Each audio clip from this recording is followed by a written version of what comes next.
Ukraine should be able to attack military targets on Russian territory without restrictions imposed on it by the United States or other states, says former U.S. General and former commander of U.S. forces in Europe, Ben Hodges. Ben Hodges supports Ukraine's right to attack military targets in Ukraine without restrictions to prevent further aggression and destruction of the Putin regime. Ukraine should be able to attack targets deep in Russia's rear without restrictions imposed on it by the United States or other states, the former general believes. The large Russian mass, headquarters, artillery, logistics must be destroyed by precise strikes. This opinion was expressed by retired U.S. General, former commander of U.S. forces in Europe, Ben Hodges. Ukraine, which has been defending itself against Russian aggression since February 2022, should be admitted to NATO and the European Union to prevent further aggression from Russian President Vladimir Putin. In a guest article for the journal Europe and Technic, Hodges writes that among a number of global challenges, Russia, with its war of conquest against Ukraine and its aggression against all of Europe, is today the first and most dangerous threat in the short term. The former general considers China, Iran and North Korea to be other threats. In Hodges' view, Putin's war against Ukraine has reduced the Russian economy to rubble, and much of the Russian military is showing itself to be incompetent and corrupt. He believes that we should prepare for the collapse of the Putin regime, organize ourselves for victory. In his view, victory means pushing Russian armed forces back to Ukraine's internationally recognized 1991 borders. It also includes the return of tens of thousands of abducted Ukrainian children, holding Russia accountable for war crimes at the International Criminal Court, and using Russian funds to rebuild Ukraine. If we, the global West, especially the United States, Germany, Great Britain and France, act together, I remain optimistic that Ukraine will indeed win this war, said the former U.S. general. At the same time, he considers a nuclear response from Russia unlikely. If Ukraine loses its military defense campaign, Hodges warns, the risk will increase that Russia will also attack NATO countries using conventional means. He also criticized the policies of former U.S. President Joe Biden. The latter, according to Hodges, failed to explain to the American people that it is in our strategic interests for Ukraine to defeat the aggressor Russia, and this has led to inconsistent, contradictory policies and piecemeal support for Ukraine. Hodges noted that 2025 should be the year of industrial competition, and the West, together with Ukraine, can win it from Russia, given that the economic power of the West is many times greater than that of Russia.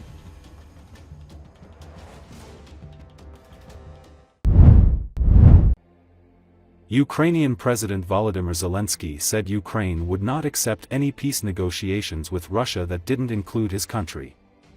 According to Associated Press, in his first comments to journalists since U.S. President Donald Trump held individual calls first with Russia leader Vladimir Putin and then Zelensky, the Ukrainian leader said the main thing was to not allow everything to go according to Putin's plan.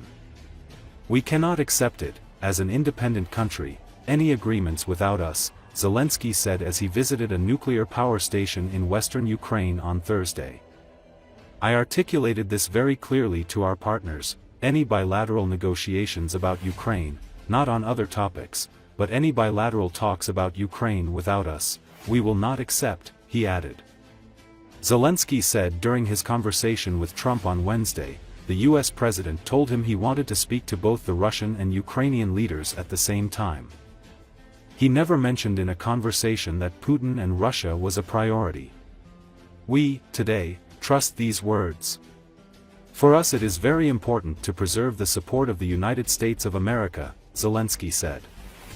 Zelensky also said it was very important for Europe to have a seat at the negotiating table.